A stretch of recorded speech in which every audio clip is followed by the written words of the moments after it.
도민께서 해주시겠습니다. 반갑습니다.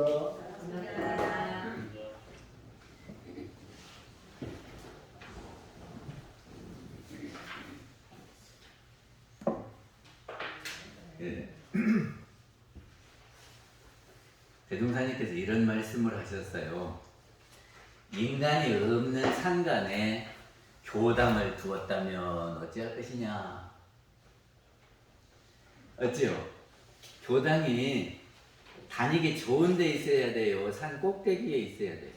아니 좋은데. 저기 불교하고 원불교하고 다른 점이 뭡니까? 불교는 산속에 있고. 예? 불교는 산 속에 있고 원불교는 도심 속에 있고 또 옷도 예? 간편하게 옷도 간편하게. 옷도 스님들은 옷을 그냥 이렇게 입고 있는데 우리 원불교 교무들은 간편하게 입고 그 맞아요. 또 불교는 항상 뭐 저를 많이 하고 마음을 저기를 석가모니 부처님 형상에다 대고 절을 하는데 우리는 마음 공부를 한다. 네. 또 원불교 다니면서 불교가 무엇하는지를 알고 다니셔야지. 원자 하나만 더 붙었어요. 더 붙었어요. 그렇게 하면 되겠어요.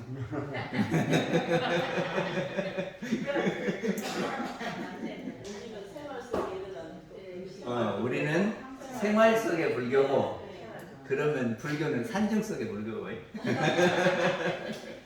또 무엇이 다릅니까? 처처불상 사사불상. 불교는 석가모니 부처님만 찾는데 우리는 처처불상 사사불상을 찾는다. 또 우리는 주마다 법회를 보지만 거기는 저기 절에는 옛날에 법회를 매주 안 했거든요. 네. 근데 지금 원불교가 하니까 거기도 포교당 세워가지고 요새 이제 매주 법회 보고 우리가 성가 부르잖아요. 그러니까 거기도 참불가 만들었어요. 그 참불가 만든 지 얼마 안 돼요. 그 불교가 우리 원불교에서 이렇게 오히려 수입해갖고 하는 것들이 많아요. 또 아무튼 원불교가 불교와 무엇이 다른 것을 알아야 우리 원불교가 좋다 그러지. 저기가 지금도 옛날 그 휴대폰 쓰시는 분 있으면 이렇게 접었다 폈다 하는 거예요. 근데 요새 제 거 같이 이렇게 스마트폰하고 그거도고 무엇이 좋냐? 그러면 스마트폰은 이런 것이 되니까 좋다. 그게 이거 사야요. 이렇게 하지 않습니까? 마찬가지로 불교는 이런 거고 원불교는 이런 건데 그래서 원불교 다녀야죠. 이렇게 해야 되지 않겠습니까? 그러니까 무엇이 다른 줄 알아야지. 대종사님께서 이런 말씀을 하셨습니다. 불교는 색신열애를 숭배하지만 우리는 법신열애를 믿는다. 그 말이 무슨 말이에요? 어렵지. 우리가 늘 법신불 해도 법신불이 무엇인지를 지금 잘 모르니까 우리 절에 가면 어째요?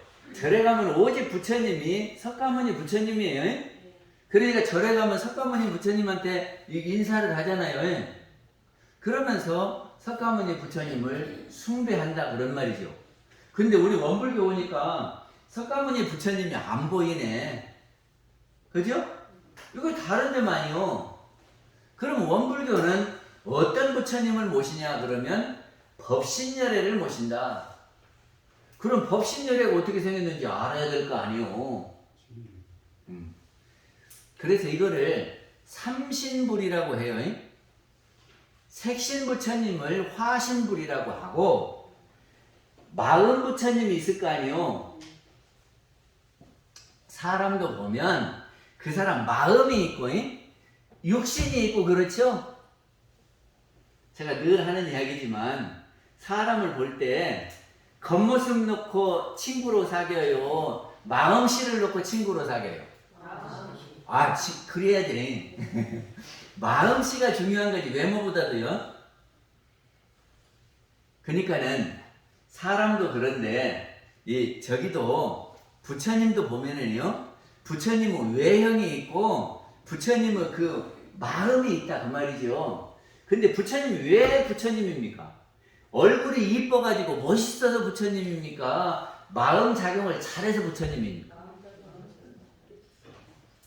그래서 부처님께서 금강경에 뭐라고 하셨냐면, 나를 외모로 보고 부처라고 한 사람은 전륜성왕이 부처다. 전륜성왕이 아주 멋있는 분이었대.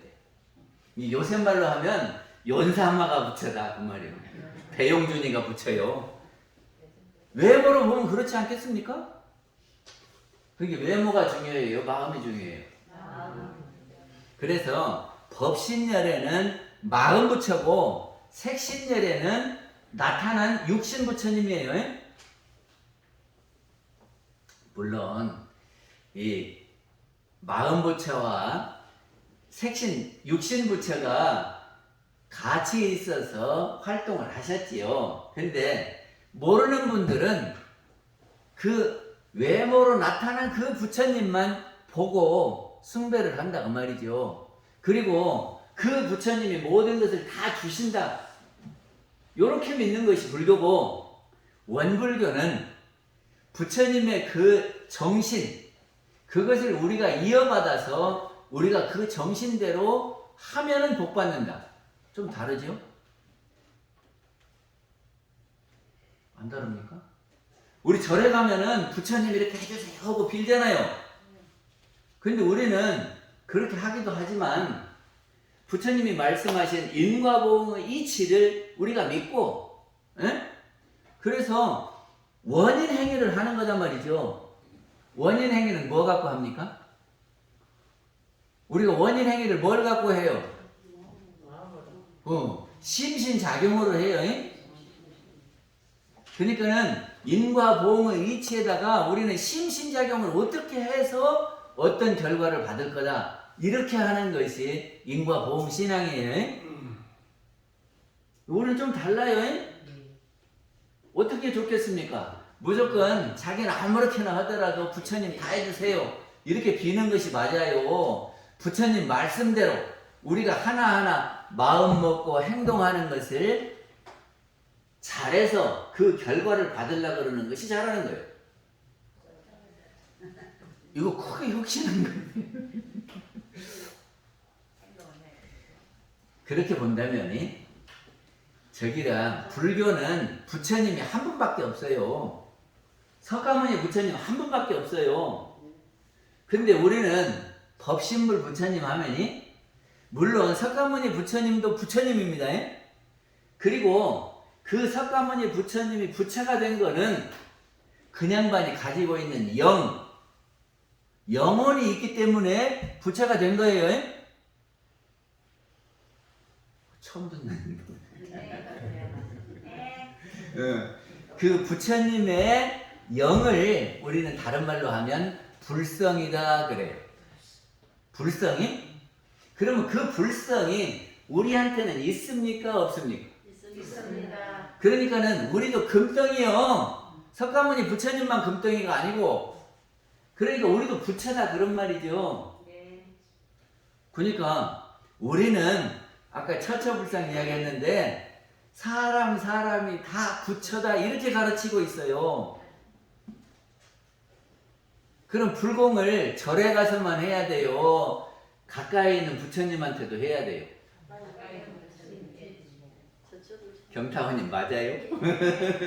가까이 있는 부처님한테 불공해야 된다고.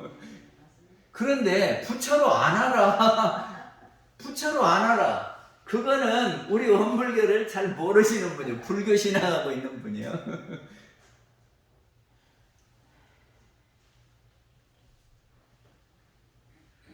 그리고 불교는요, 이고 등락을 가르쳤어요. 이고 등락. 이거 외워야요. 이고는 떠날 이자 괴로울 것자 고를 떠나서 이고인, 등락은 얻을 뜻자 즐거울 낙자인, 낙을 얻는다 이 말이요. 그렇게 해야 되겠죠? 그런데 부처님 당시 때는 사람들이 너무 사는 것이 힘들어갖고 괴로워했다 그 말이죠. 그러니까 부처님이 첫째로 해 주셔야 될 게 뭐냐 그러면 고를 떠나는 거를 해 주셔야 돼요. 그러겠죠? 그래서 이 고통 속에서 벗어나는 것을 해탈이라고 했어요. 그래서 부처님은 해탈을 중심으로 해서 가르치신 거예요. 해탈이? 근데 우리가 왜 고해 속에 있습니까? 고해가 나타나는 것이 왜 무엇 때문에 그래요? 경계 때문에 그래요. 이놈의 경계가 있어가지고, 예? 그러고 경계 속에 있다가 보니까 괴로워. 그잖아요? 물론 욕심 때문에도 그래요. 이놈 경계를 놓고 내 욕심대로 하려고 그러는데 안 되니까 괴로워. 그러면 무엇을 없애버리면 고해에서 편안해지겠어요? 경계. 그렇지. 경계를 없애버리면 고가 발생할 이유가 없죠. 생각해봐. 저기가 백화점에 갔더니 밍크코트가 있어. 근데 그놈을 살라 그러니까 괴로워. 돈은 없는데 그놈을 사고 싶어. 그런데 밍크코트를 안 봐봐. 경계가 없어 봐. 그러면 살 마음도 없잖아요. 그럼 괴로울 것이 없지. 대답들을. 그러니까 경계가 있어서 우리한테 괴로움이 생기는 거잖아요. 그러니까 경계가 없으면 돼요. 그러면 경계가 없으려면 장가 가야 돼, 안 가야 돼? 가야 돼, 안 가야 돼? 그리고 살림살이 해서 돈 모으고 그런 거 해야 해요, 안 해야 해요? 그럼 어디로 가야 돼? 산속으로 가서 혼자 살아야 돼. 맞지요? 그래서 불교 스님들이 산중에 가서 혼자 사는 거예요. 경계를 줄이기 위해서. 그래서 경계를 이렇게 피해서 갔다. 그래서 그거를 뭐라 그래요? 비경. 그러니까 불교는 피경을 중심으로 해서 한 생각 나기 이전. 그러니까는 그 성품짜리 이 속에서 살아야 고를 떠난다. 이렇게 보는 거예요. 그거를 자성자리를 찾아가는 거예요. 자성자리를 찾아가는 거를 뭐라고 그러냐 그러면 견성이라고 그래요. 그래서 불교는 견성을 아주 중심으로 해요. 그리고 그 자리에 싹 하면 저기 생각해봐. 자성자리에 싹 들어가면은 경계가 있어요, 없어요? 없지요. 그러면 경계가 없으니까 괴로울 것이 없지요. 그럼 괴로움에서 벗어난다니라. 그렇죠? 해탈. 이것이 불교요.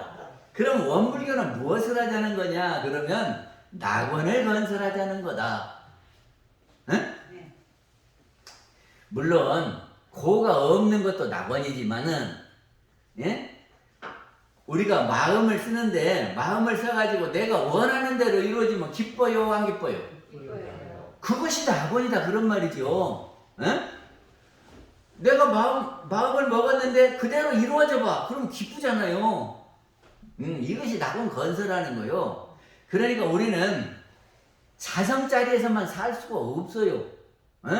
어떻게 산속에서만 살아요. 농사 짓는 사람도 필요하고, 우리 교수님도 필요하고 다 필요하지. 옷 만드는 사람도 필요하지. 어떻게 산속에서만 사냐고. 그러면 마음을 내서 무엇인가 해야 된다 그런 말이죠. 그래서 마음을 내서 해가지고 여기서 기쁨과 보람과 유익이 있어야 낙원이다.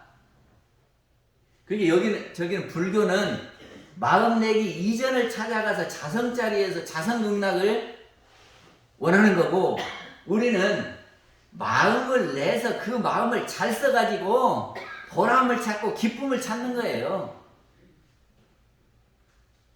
이것이 큰 차이예요. 근데 우리 마음 공부 해야겠어요, 안 해야겠어요?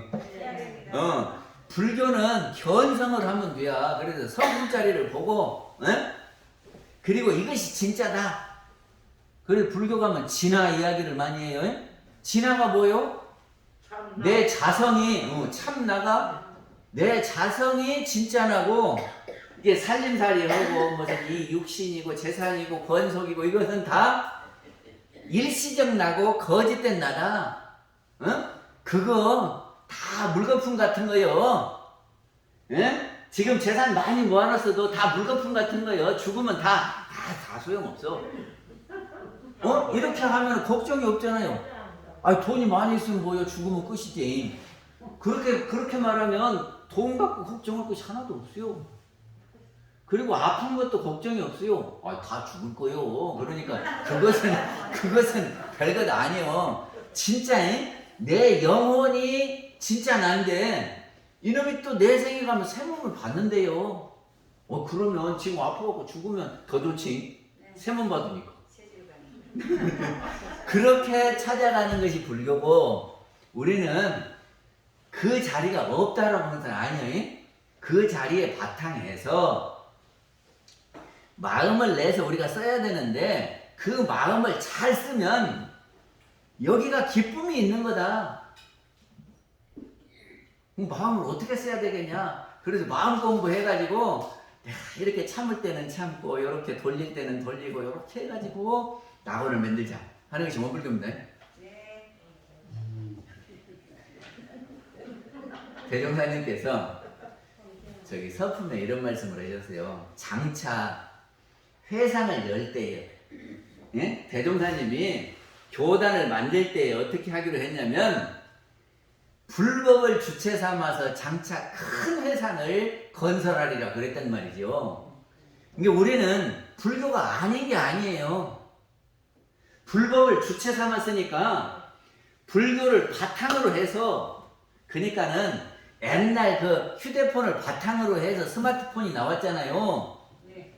그것도 영 동떨어진 것이 아니요. 옛날 휴대폰에다가 새로운 기능을 첨가해서 지금 이렇게 스마트폰이 나왔어요. 그러니까 우리는 기존의 불법에다가 뭐를 업그레이드를 해서 원불교를 만들었어요.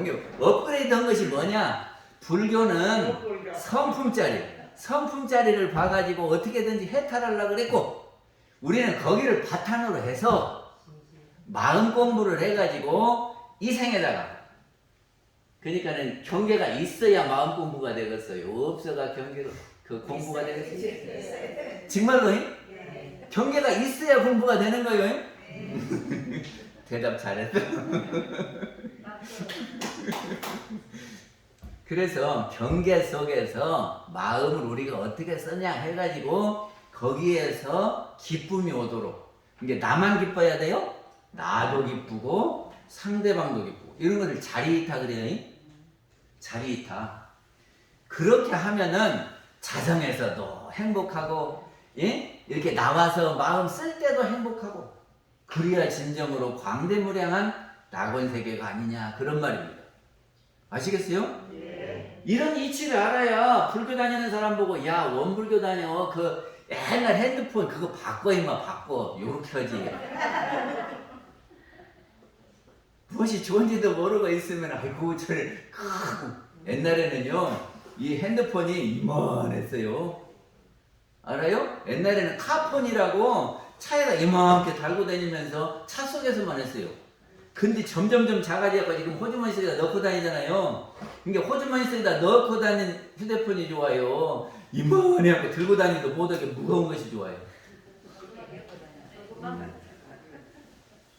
근데 우리는 모르고 무조건 큰 것이 좋다고, 그냥 절에 크게 지었으면 그냥 그것만 좋은 줄 알고.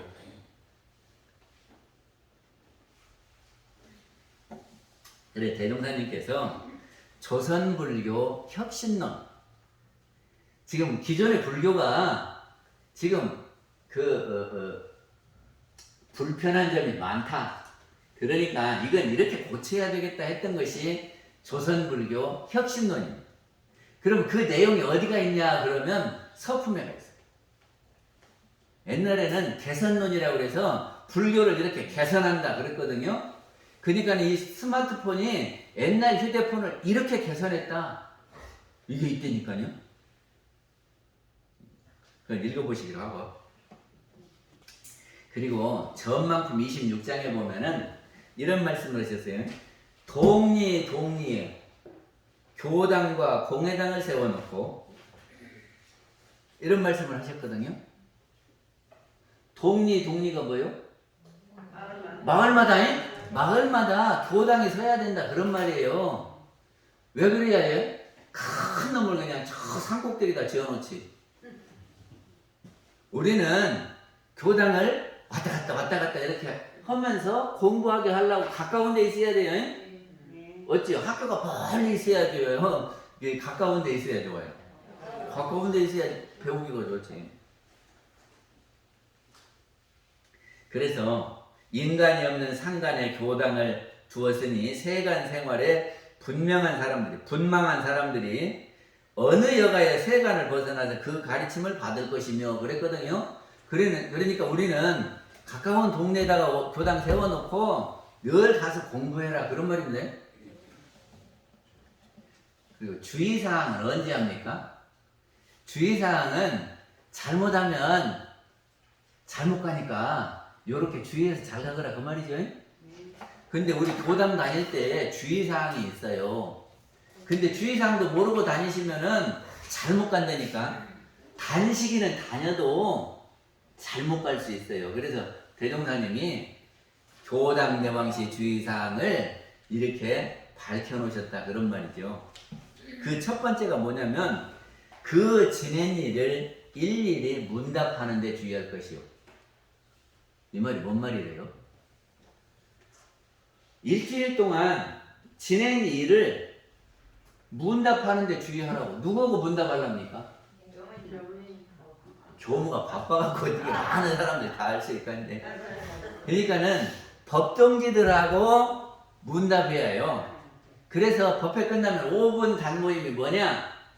지낸 일 문답하라는 거예요. 그럼 어떻게 하냐? 이거를 심신작용을 적어와야 돼요. 내가 일주일을 놓고 제일 큰 경계가 뭐냐? 우리 일상수행의 요법 1조가 뭐죠?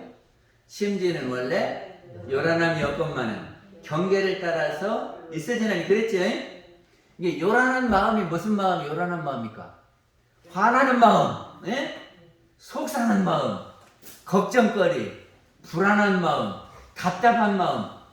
그것이 편안하지 않지요? 그게 요란한 마음이에요. 요란한 것이 좋아요, 안 좋아요? 그래. 요란한 걸 다시 봐요. 화나는 마음이 요란한 거요. 속상한 마음이 답답한 마음, 부글부글 끓는 마음, 불안한 마음, 걱정거리 이런 것들이 다 요란한 마음이에요. 근데 그 요란한 마음이 어디서 나온다고요? 경계를 따라 나온다.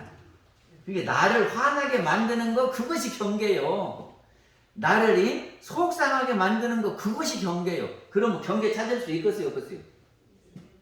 아니, 경계 찾겠어요, 못 찾겠어요? 일주일을 놓고 내가 화날 때 있는 거 가만히 생각해보면 언제 화났어? 왜 화났지? 왜 화났지? 할 때 그것이 경계요. 그 경계를 딱 찾아. 그러면 그 경계에 내가 일어난 마음이 화가 났냐, 답답했냐, 속상했냐 이런 것이 있을 거 아니요. 그러면 이 마음을 어떻게 운전했냐? 어떻게 운전했냐? 그래서 그냥 화를 확 내버릴 수도 있고, 설거지하면서 밖으로 이렇게 들었다 놨다 할 수도 있고, 그 마음 쓰는 것이 각각 다 다르겠지요. 나는 어떻게 마음을 썼냐? 그거를 가지고 와서 문답을 하라는 거예요. 그러면 나는 마음을 이렇게 가다가 대종사님 말씀이 생각이 나서 이렇게 돌렸다. 그럼 그 돌린 것을 갖고 와서 발표를 해요. 그러면 우리가 들어보고 뭐라고 해야 되겠어요? 아이고 그렇게 공부를 했는가? 아이고 애썼네. 그런 말을 해야 되지 않겠어요? 그거를 교당 와서 하라 그 말이요. 그것을 안는 데는 지금 대종사님 주의사항을 안 지키는 거예요. 그러니까 이제 5분 단회를 무엇을 하라고요? 경계를 찾아서 일어난 마음을 잡아가지고 운전한 거를 마음을 이렇게 돌린 거를 가지고 와서 나 이렇게 마음 돌렸어. 마음 돌린 것이 뭔 줄 압니까? 여우가 길을 가다가 포도나무가 있는데 포도나무에 그냥 포도가 이게 잘 익었어. 그래 먹고 싶단 말이야. 그래 침이 질질 흘려. 그러면서 이제 어떻게라도 그는 포도를 따먹으려고 팔짝팔짝 뛰었네. 여우가 뛰었어요. 근데 포도가 이렇게 위에 있어요, 밑에 있었어요. 이렇게 뛰었는데 이렇게 안다. 아무리 뛰어도 안다네. 그러니까 여우가 뭐라고 한 줄 아세요? 에이 저 포도 씌어서 못 먹어.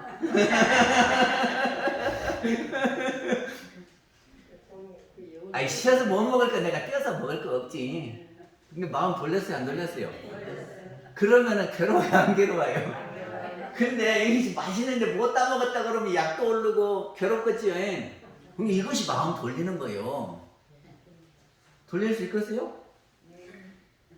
네, 제가 그 영생 이치를 알면 마음을 돌릴 수 있다 그랬거든요. 그러니까 내가 아파 그러면이 영생이 있대요. 내가 이제 죽으면 또 건강한 모습으로 태어나는 거예요. 그럼 어쩌겠어. 그리고 참 요새 그냥 돈도 없어갖고 그냥 찌들려서 못 살겠어. 그런데 내가 죽어갖고 다시 낼 때는 세번 받아갖고 또 새로운 환경에서 태어난대요. 그럼 어찌요?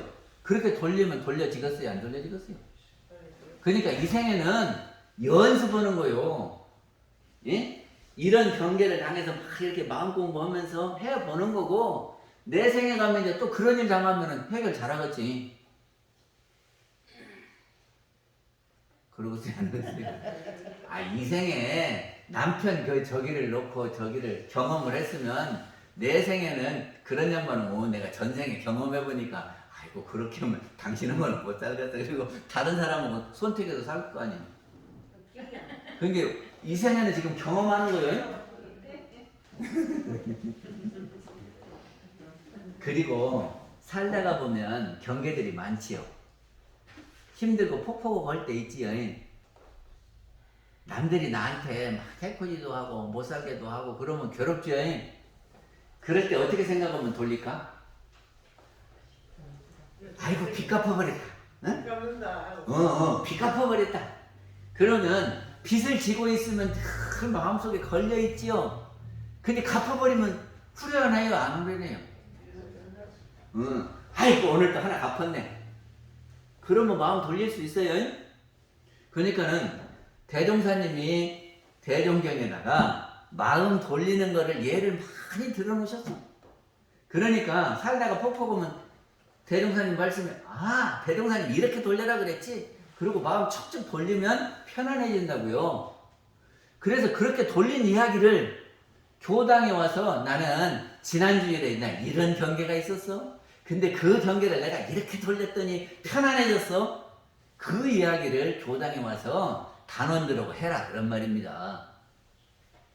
그래야 대종사님 말씀대로 한 거고 보람이 있어요. 설교만 가만히 듣고 가면은 안 되고 내가 공부한 이야기를 발표도 하고 다른 사람 공부한 얘기를 듣기도 하고 이렇게 하라는 거예요. 그래서 앞으로 우리 원불교 법회는 그렇게 갈 거다. 저는 그렇게 전망을 합니다. 지금은 초창기라 사람 모아놓고 막 설명하고 이렇게 하는 설교를 중심으로 하지만은 앞으로는 우리 법회가 일주일 동안 내가 공부한 이야기를 단원들 모아놓고 나도 발표하고 다른 사람도 다 발표해요. 그러면 저런 경계는 저렇게 하면 좋겠구나. 그리고 내가 한 거를 발표하면 사람들이 아이고 잘했네, 아이고 애썼네 그러면 어찌요?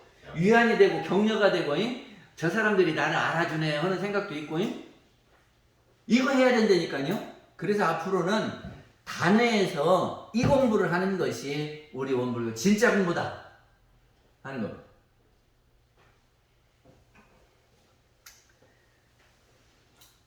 두 번째는 감각된 바를 지도인에게 감정하라 그랬어요. 그러니까 경전을 읽다가 내가 모르던 문제가 이거 같다 이런 생각이 들 때가 있겠죠. 그러면 그것이 정답일 수도 있고 정답이 아닐 수도 있겠죠. 그러니까 내가 이렇게 생각해서 이거 같다 하는 거를 와서 이야기를 해야 된다니까. 그건 교무한테 이야기해요. 예? 그건 교무한테 이야기해요. 내가 생각할 때, 예를 들어서 기도하고 불공이 무엇일까? 이렇게 생각을 하고 있었는데 아, 불공하고 기도는 이런 차이가 있겠다 하는 생각이 팍 들었단 말이지. 그러면 그 들은 생각이 맞을 수도 있고 안 맞을 수도 있겠죠. 그러니까 내 생각에는 기도하고 불공이 이렇게 달라. 제가 오늘 또 불교하고 원불교하고 다른 점이 뭐요 하고 물었는데 내가 생각하기에는 이런 거요. 그렇게 생각이 됐다면 교당에 왔을 때 물어봐야 해요. 아니, 불교하고 원불교하고 다른 점을 내가 생각해보니까 이런 건데 맞아요? 안 맞아요?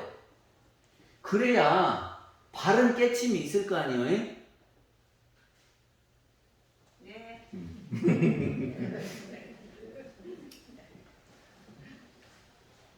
그리고 경전을 읽다 보면 모르는 게 있죠. 그럼 모르는 거 있으면 에이구 그리고 넘어가 버려요. 아니면 그럼 적어놨다가 알려고 노력을 해야 돼요. 노력해야겠지. 응. 그러면 이런 저기 그 성가 백부장을 보면 백부장이 뭔 노래요? 어떻게 알았어요? 우리 18번. 거기에 2절 보면 뭐라고 돼 있어요? 그리고 거기 쭉 가다가 보면 초초란 둥근 옥에 아로새김 평통이라. 그 말이 뭔 말이래요? 그 말이 뭔 말이야? 초초란 둥근 옥에 아로새김 병통이라. 이 말이 뭔 말이냐고. 밴드 노래 부르는데 뭔 말이야? 뭔 말인데 이렇게 불러요?